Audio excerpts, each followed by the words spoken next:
મોરવા હડપ તાલુકાના રજૈતા ગામમાં નૂતન વર્ષનો સ્નેહ મિલન સમારંભમાં અહીં ઉપસ્થિત આપણા સૌના રત્ન એવા મહિલા સશક્તિકરણના ઉત્તમ નમૂના ઉદાહરણ પૂરું પાડનાર ડોક્ટર આરતીબેન ભીલ છેલ્લા ઘણા વર્ષોથી પંચમહાલ, દાહોદ સહિતના આદિવાસી વિસ્તારોમાં અનેક મુદ્દે સરકાર સામે અવાજ ઉઠાવનાર અને ખાસ કરીને ખોટા શરતી બોગસ આદિવાસીઓ બાબતે લડનાર એવા પ્રવીણભાઈ પારગી તેમજ મંચસ્થ ઉપસ્થિત દાહોદ જિલ્લાના આગેવાન એવા નરેશભાઈ બારિયા, જેમને આપણે હમણાં સાંભળતા હતા એવા નર્મદા જિલ્લાના આગેવાન એવા નિરંજનભાઈ વસાવા, સાથે જેમને આપણે આગળ સાંભળ્યા એવા આપણા જ વિસ્તારના જિલ્લા પંચાયતના સભ્ય અને આગેવાન એવા વિક્રમભાઈ, સાથે મંચસ્થ નામી અનામી તમામ વડીલ મુરબ્બીઓ, બાબુભાઈ ડામોર સહિતના તમામ વડીલો અને આજુબાજુ ગામોમાંથી પધારેલા વડીલો, યુવાનો, માતાઓ, બહેનો, ભૂલકાઓ સૌને આજના આ કાર્યક્રમના નવા વર્ષની શુભેચ્છા પાઠવું છું। સાથે સાથે આ વર્ષ વિક્રમ સંવંત 2079 જ્યારે તમે બધા પ્રવેશી રહ્યા છો ત્યારે પ્રકૃતિ આપ સૌને સુખ, શાંતિ, સમૃદ્ધિ સાથે બધાને નિરોગી, સ્વસ્થ, લાંબુ આયુષ્ય પ્રદાન કરે એવી હું પ્રકૃતિને પ્રાર્થના કરું છું, જોહારને હું વંદન કરું છું। મિત્રો, અહીંયા હાલમાં જ્યારે સ્વાગતમાં ઘણા વડીલો સાહેબો મારું સ્વાગત કરવા આવ્યા, એમણે કીધું કે સાહેબ સાલ મુબારક, સાલ મુબારક। પણ મારા વડીલો અને મારા યુવાન મિત્રોને બધાને મારી નમ્ર ભરી વિનંતી છે, બધા સ્વીકારજો, હું 36 વર્ષનો યુવાન છું, હું તમારો સાહેબ નથી, તમારો ભાઈ છું, તમારો દીકરો છું। તમે મને સાહેબ સાહેબ કરીને તમારું ને અમારું અંતર શું કરવા વધારો છો? તમે મને ભાઈ કહેશો તેમાં હું ખુશ છું। તમે સાહેબ કહીને મને ઊંચો દરજ્જો, મસીહાન બસીહાન એ કઈ મારે બનવાનું નથી ભાઈ, મારે તમારી સાથે રહીને કંધે સે કંધા મિલાવીને આપણા સમાજને કઈ રીતના વાચા આપવાની કામ કરવાનું છે। મિત્રો, હું સાંભળતો તો બધા લોકો કીધું કે આ વિસ્તારના ધારાસભ્ય બોગસ આદિવાસી છે, ખોટા સર્ટી પરથી ધારાસભ્ય બનેલા છે, પણ હું તો એટલું જ કહીશ, એ ધારાસભ્ય 2 વખત ચૂંટણી લડ્યા તો અહીંયા બેઠેલા તમે ને અમે બધા જ લોકોએ મતદાન કર્યું હશે તો જ ચૂંટાઈને આવ્યા છે ને? એ પણ તમારે સ્વીકારવું પડશે। મતદાન કોણે કર્યું? આ વિસ્તારના લોકોએ કર્યું હશે, ત્યારે એ ચૂંટાઈને આજે વિધાનસભામાં પહોંચેલા છે। એમને જવાબ આપવાનો સમય હતો ચૂંટણીમાં, એ ચૂંટણીમાં તમે કોઈ સાંભળ્યું નથી, કોઈનું માન્યું નથી, કોઈનું સાંભળ્યું નથી, એનું પરિણામ આજે આ તમારી સમક્ષ છે ને એને આજે બધા આપણે આક્રોશ અને વેદના સાથે ઠાલવી રહ્યા છીએ। એવી રીતના આજના નવા વર્ષમાં બીજું હું વધારે વિશેષ નહીં કહીશ, પણ મિત્રો, આ વિસ્તારમાં જ્યારે પણ અમે આવીએ છીએ ખૂબ મોટી સંખ્યામાં વડીલો, યુવાનો, માતા, બહેનો બધા ભેગા થાય છે, સારા સારા ભાષણો થાય છે, અમારા જેવા નેતાઓ ભાષણો હારા હારા કરીને જાય છે, સ્વાગતો થાય, ફોટા પડે, બધું જ બરાબર છે, પણ એનાથી આપણો સમાજ આગળ આવવાનો નથી, આપણામાં જાગૃતિ આવવાની નથી। મીટિંગો મોટી મોટી કરવાથી, ભાષણો લાંબા લાંબા કરવાથી તમારો કે અમારો ઉદ્ધાર થવાનો નથી। ચૈતર વસાવા, આરતીબેન ભીલ, પ્રવીણ પારગી કે નરેશભાઈ બારિયા, બાબુભાઈ ડામોર, અમે બધા આવીને નવા નવા ભાષણો કરીશું, અમારા એકલા પ્રયત્નોથી તમારો કોઈનો ઉદ્ધાર થવાનો નથી। પણ આપણા લોકોને આગળ લાવવા માટે તમારે ને અમારે બધાએ એક સંપ થઈને આગળ વધવું પડશે। અને આજે જ્યારે આપણે નવા વર્ષની શુભકામનાઓ પાઠવવા માટે ભેગા થયા છે, આજે જ્યારે સ્નેહ મિલન તરીકે ભેગા થયા છે, ત્યારે મંચસ્થ જે આગેવાનોએ સંદેશા આપ્યા છે, ઉપદેશ આપ્યા છે, એ ઉપદેશને આપણે બધાએ મનમાં ઉતારવાનું છે, જીવનમાં ઉતારવાનું છે અને એક થવાનું છે। તે જ દિવસે આપણે બધા એકબીજાને હાથમાંથી હાથ પકડીને આગળ વધીશું, ત્યારે જ આપણા લોકોને આપણે આગળ લાવી શકીશું। મિત્રો, અનેક વખતે આ વિસ્તારના લોકોના હમણાં પણ દિવાળી પર શુભેચ્છાઓ હતી, મીડિયાના માધ્યમથી મેસેજો આવે, ફોન આવે અને શુભેચ્છા પાઠવે, છતાંય આ વિસ્તારના આગેવાનોએ આયોજન કરીને અમને જ્યારે અહીંયા બોલાવ્યા છે ત્યારે રૂબરૂ મળીને બે વાત કરવાનો મોકો મળ્યો છે ત્યારે હું ચોક્કસ તમને એટલું તો જરૂર કહીશ કે ખૂબ મોટા પ્રશ્નો છે. આપણો દેશ આઝાદ થયો આજે 78 વર્ષ થઈ ગયા. 78 વર્ષ પછી પણ આજે આપણા લોકોની આ પરિસ્થિતિઓ છે. આઝાદ થયા પછી દેશને જ્યારે પણ વિકાસની જરૂર હતી ત્યારે આપણા આદિવાસી સમાજના લોકોએ ખૂબ મોટું યોગદાન આપ્યું છે, ભોગ આપ્યો છે. એ નર્મદા પરિયોજનાની વાત હોય, કડાણા પરિયોજનાની વાત હોય, તમામ વિસ્તારોમાં વિસ્થાપિત આપણા લોકો થયા છે. નહેરો નીકળી, હાઈ ટેન્શન લાઈનો નીકળી, રેલવે નીકળ્યા, બુલેટ ટ્રેન નીકળી, હાઈવે નીકળ્યા.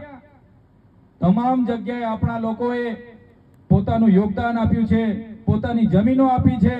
અને જ્યારે આપણા લોકોના વિકાસની વાત કરવામાં આવે ત્યારે આજે આપણા લોકોને વિકાસ, શિક્ષણ માટે રોડ પર ઉતરવું પડે છે, પીવાના પાણીની માંગ માટે રોડ પર ઉતરવું પડે છે, સારા રસ્તા માટે રોડ પર ઉતરવું પડે છે, સારા આરોગ્ય માટે રોડ પર ઉતરવું પડે છે. ત્યારે મેં કહેવા માંગુ છું, આજે આપણે એક નથી એટલા માટે જ આજે આપણી પરિસ્થિતિ આ થઈ છે. તો મિત્રો, અવારનવાર પણ હું કેમ છું, ક્યાં સુધી આપણે બધા સરકારો પર, ક્યાં સુધી આપણે બધા લડેંગે જીતેંગે, જિંદાબાદ મુર્દાબાદ કરતા રહેવાના છે? આપણા બાપ દાદાઓના વાળ ધોળા થઈ ગયા ને. આવનારી પેઢી પર જિંદાબાદ મુર્દાબાદ કરીને એમના વાળ ધોળા થઈ જશે. અમારા જેવા આગેવાનો આવશે, લડેંગે જીતેંગે, જિંદાબાદ મુર્દાબાદ. 2-3 પેઢી જતી રહેશે પણ કઈ મેળ પડવાનો નથી. આપણે બધાએ જાગવું પડશે. જે દિવસે આપણો આદિવાસી સમાજ એક થઈને સડકથી લઈને સદન સુધી લડવાનું શીખી જશે એ દિવસે આ સરકારોને મજબૂર કરી દેશું આપણા અધિકારો આપવા માટે. આજે અંબાજીથી ઉમરગામ સુધી આપણી 27 બેઠકો રિઝર્વ છે. આજે હું ચૈતર વસાવા ડેડિયાપાડાથી જીતું છું. હું મારા એસટી ના સર્ટી પર રજૂ કરીને જીતું છું. જે દિવસે હું મારો જાતિનો દાખલો નહીં મૂકું તે દિવસે મારું ફોર્મ પાસ થવાનું નથી. એટલા માટે જ કહીએ છીએ, ચૂંટણીઓ આવે ત્યારે પાર્ટીઓ કરીને આપણે લડી લેવાનું. પણ જ્યારે સમાજની વાત આવે, કોઈ પણ વ્યક્તિ કોઈ પણ પાર્ટીમાં હોય, ભાજપમાં હોય, કોંગ્રેસમાં હોય, આપમાં હોય કે બાપમાં હોય કે બીટીપીમાં હોય, જ્યારે પણ આદિવાસી સમાજની વાત આવે તે દિવસે બધાએ આદિવાસી તરીકે ભેગા થવું પડશે. આ સરકારોએ આપણને પાર્ટીઓમાં વેચી દીધા, સંપ્રદાયોમાં વેચી દીધા. આ સરકારોએ ધર્મમાં વેચી દીધા. તમારો ધર્મ મોટો, મારો ધર્મ મોટો, પેલાનો નાનો. મિત્રો, પણ આપણે આદિવાસી છે, આપણે ધ્યાન રાખવું પડશે. આજે તમે જોઈ લો, તમે હોય કે અમે હોય, રાતે 2-3 વાગ્યા સુધી આપણે ભજનમાં બેસીએ છીએ, ડાયરામાં કરીએ છીએ, આપણે લગ્નોમાં 4 વાગે સુધી નાચીએ છીએ, હોળી હોય કે દિવાળી હોય એમાં નાચીએ. આપણા યુવાનો રમત ગમતમાં, ક્રિકેટ હોય, વોલીબોલ હોય, ફૂટબોલ હોય કે કબડ્ડી હોય, બધા ખૂબ રમે છે, આખા ને આખા દિવસો રમે છે. પણ મિત્રો, જે દિવસે આપણે નક્કી કરીશું આપણું લક્ષ્ય શું છે, જે દિવસે આપણને ખબર પડશે કે આપણું લક્ષ્ય શું છે, આપણા યુવાનોને આપણે જે દિવસે દિશા આપવાનું કામ કરીશું તે દિવસે આપણે સફળ થઈશું. ખેલકૂદ આપણા જીવન સાથે જોડાયેલી વસ્તુ છે. તમે ધર્મ, સંપ્રદાય જેની સાથે પણ જોડાયેલા હોય, અમે પણ બધા એમાં જોડાયેલા લોકો છે. પણ સવારે ઉઠીને તમારો ને અમારો ધ્યેય શું છે, એ ધ્યેય તરફ આપણે બધાએ આગળ વધવું પડશે. જે બાળકો જેમની ઉંમર આજે ભણવાની છે એમને પણ વિનંતી કરું છું, તમારો સમય ભણવાનો છે ભાઈ.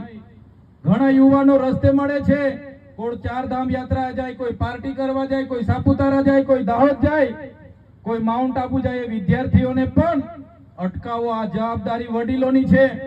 એમને પણ કહો, આ તમારો ભણવાનો સમય છે, ફરવાનો સમય નથી. 2-2 લાખની માતા પિતાઓ પર બાઈકો લઈને, મા બાપને મજબૂર કરીને બાઈકો લઈ માંગે છે બાળકો. અને માઉન્ટ આબુ, સાપુતારા, ફલાણી ઢીકણી પાર્ટી, 4 ધામ ફલાણું પણ નહીં. આ એમનો ભણવાનો સમય છે, એમને આપણે સમજાવવું પડશે.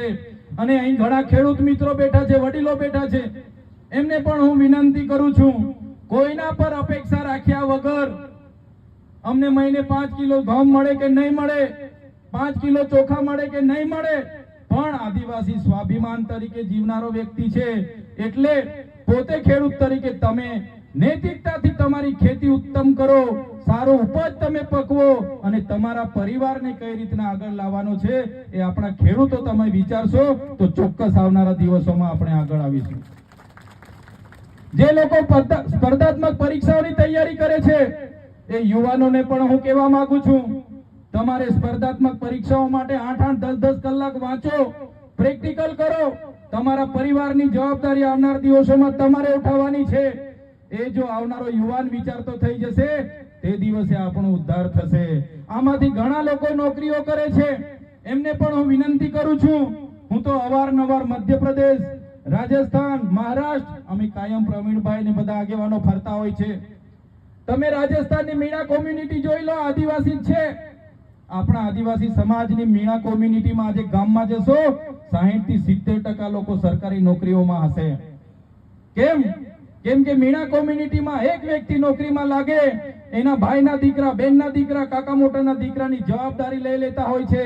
કહે છે કે આ દીકરાઓને હું ભણાવીશ અને 8-10 દીકરાઓની જવાબદારી પોતે લઈને ભણાવીને જ્યાં સુધી નોકરી નહીં લાગે ત્યાં સુધીનો ખર્ચો પણ પોતે કરતા હોય છે. જ્યારે તમે ને અમે આપણે વેલ સેટ થઈ ગયા, આપણો 2 માળનું મકાન થઈ જાય, આપણી 4 વ્હીલ થઈ જાય ને આપણા છોકરાઓ વેલ સેટ થઈ જાય એવું તમે ને અમે વિચારી રહ્યા છીએ. એટલા માટે આજે આપણો સમાજ આગળ નથી, એમાંથી આપણે આવનારા દિવસોમાં બહાર આવવું પડશે.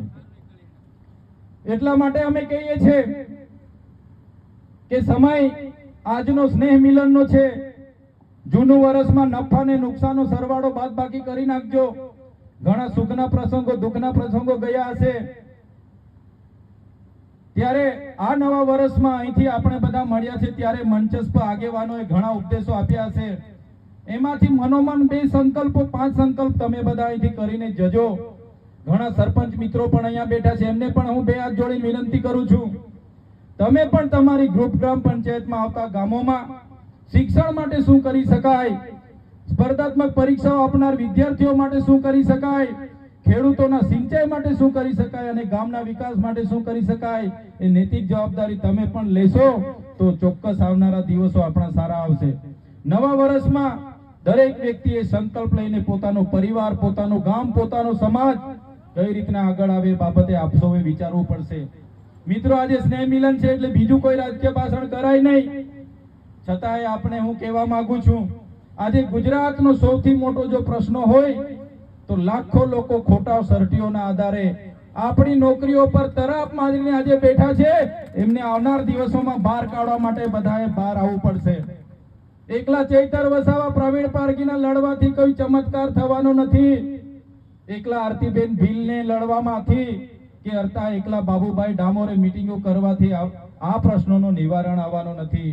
જે દિવસે આદિવાસી સમાજ એક થઈને બહાર આવશે, જે દિવસે આદિવાસી સમાજ અંબાજીથી ઉમરગામનો રોડ પર આવશે, જે દિવસે ગાંધીનગર પર તૂટશે, ઉતરશે, તે દિવસે ખોટા સર્ટીઓ પર રહેલા નોકરીમાં હોય કે રાજનીતિમાં હોય બધાને હાથે પકડીને બારે કાઢીને લાવવાની જવાબદારી આપણે લેવી પડશે. તો મિત્રો, આ જોઈ લો, સરકારો એક બાજુ અમૃત મહોત્સવો મનાવે છે, કરોડો રૂપિયાનો તાઇફાઓ કરે છે, અને એક બાજુ આદિવાસી 2 રોટલાઓ માટે અહીંથી બિસ્તરા પોટલા લઈને બાળકોને કેળે મૂકીને આજે શહેરો તરફ મજૂરી માટે દિવાળી કરીને નીકળી ગયો છે. શું આ આઝાદી છે આપણે? શું આ આઝાદી છે આપણે? એટલા માટે કહેવા માંગીએ છીએ, જ્યાં સુધી એક નહીં થશું ત્યાં સુધી આવી સમસ્યાનું કોઈ નિરાકરણ નથી, કોઈ ચમત્કાર થવાના નથી. આપણે બધાએ આવીને એક થઈને એની સામે લડવું પડશે. મિત્રો, આજના સ્નેહ મિલનના સમારોહમાં તમામ યુવાનોને, તમામ વડીલોને, તમામ માતા બહેનોને હું વિનંતી કરું છું, તમે જે પણ પદ પર છો, જે પણ હોદ્દાઓ પર છો, જે પણ પરિસ્થિતિમાં છો, જે પણ ધંધા રોજગારમાં કે રાજકારણમાં છો, બધા જ લોકો આપણે નૈતિક જવાબદારી બનીને જે સમાજે આપણને એમની જાતિના સર્ટિફિકેટ પર આપણને આપ્યું છે એ સમાજ માટે પણ આપણે બધાએ એક થવું પડશે. એ વાત અમે અહીંથી કરવા માટે આવ્યા છે. સાથે સાથે સમસ્યાઓ તો ઘણી છે. આ વિસ્તારના વિસ્થાપિતોની સમસ્યાઓ છે, ખોટી જાતિના સર્ટિફિકેટોની સમસ્યાઓ છે, પીવાના પાણીની સમસ્યાઓ છે, સિંચાઈની સમસ્યાઓ છે, અને ઘણા રોડ રસ્તાઓની આરોગ્યની સમસ્યાઓ છે, પણ મિત્રો આ વિસ્તારમાંથી તમારે બધાએ આવનાર ભવિષ્યમાં રાજ સત્તામાં પણ આવવું પડશે અને બધાએ એક થઈને એવા લીડરોને તમારે તાલુકા જિલ્લા સરપંચ થી લઈને વિધાનસભામાં મોકલવા પડશે કે તમારો આવનારા ભવિષ્યમાં અવાજ બને. એટલા માટે વધારે વિશેષ તો હું નથી કહેતો, સમય ઘણો મોડો થયો છતાં તમે બધા બેઠા અમારી આતુરતાથી રાહ જોઈ, એ બદલ આપનો હું આભાર માનું છું. અને સાથે સાથે ફરી એકવાર કેમ છું, હમણાં પણ મેં આદિવાસી વિસ્તારોની રજૂઆત માટે, સમસ્યાઓની રજૂઆત માટે વડાપ્રધાન શ્રી કેવડિયા આવ્યા હતા, ત્યારે પણ મેં સમય માંગ્યો તો છતાંય અમને સમય નથી મળ્યો. અમને નજરકેદ કરવામાં આવ્યા અને ત્યાં આપણા સમાજના એક પીએસઆઈ પણ ડ્યુટી કરતા કરતા એમણે પણ ત્યાં મોત થઈ ગયું, છતાં કોઈ સરકારે એમની પણ જાહેરાત નથી કરી કે એમના પરિવાર માટે સરકાર શું કરશે. એટલા માટે જ કેવડિયા હોય, કડાણા હોય, દાહોદ હોય કે ડાંગ હોય, દરેક જગ્યાએ અમે ફરીએ છીએ તો દરેક સમસ્યાઓ અમે સારી રીતે જાણીએ છીએ. પરંતુ નેતાગીરી કરવા અમે માંગીએ છીએ, આગળ વધવા, આગળ લેવા અમે માંગીએ છીએ, લડવા માંગીએ છીએ, પણ તમારો બધાનો સહકાર, તમારા બધાના આશીર્વાદ અને પ્રેમ અમારી સાથે રહે તો જ અમે આવનારા ભવિષ્યમાં આગળ વધી શકીશું. એટલા માટે તમારા સહકારની પણ જરૂર પડશે. તો મિત્રો, આજના આ કાર્યક્રમનું ખૂબ સરસ આયોજનની ટીમ વતી આયોજકોએ આયોજન કર્યું, અમને નિમંત્રણ આપ્યું, અમને અહીં બોલાવ્યા, અમારું સન્માન કર્યું, અમને આટલા બધા લોકોની સમક્ષ બોલવા માટેની જે તક આપી એ બદલ આયોજકની ટીમને હું ખૂબ ખૂબ આભાર માનું છું. અને અહીં મંચસ્થ તમામ આગેવાનોએ ઘણા સમયથી અમારી રાહ જોઈ, એ બદલ વડીલ મુરબ્બીઓ સૌનો હું આભાર માનું છું. સાથે સાથે માતા બહેનો, વડીલો, યુવાનો, જે પણ લોકો દૂર દૂરના ગામથી અહીંયા પધારેલા છે, ત્યારે સૌ લોકોનો આભાર માનીને હું વિનમું છું. બધાનો ખૂબ ખૂબ આભાર. જય આદિવાસી, જય જોહાર.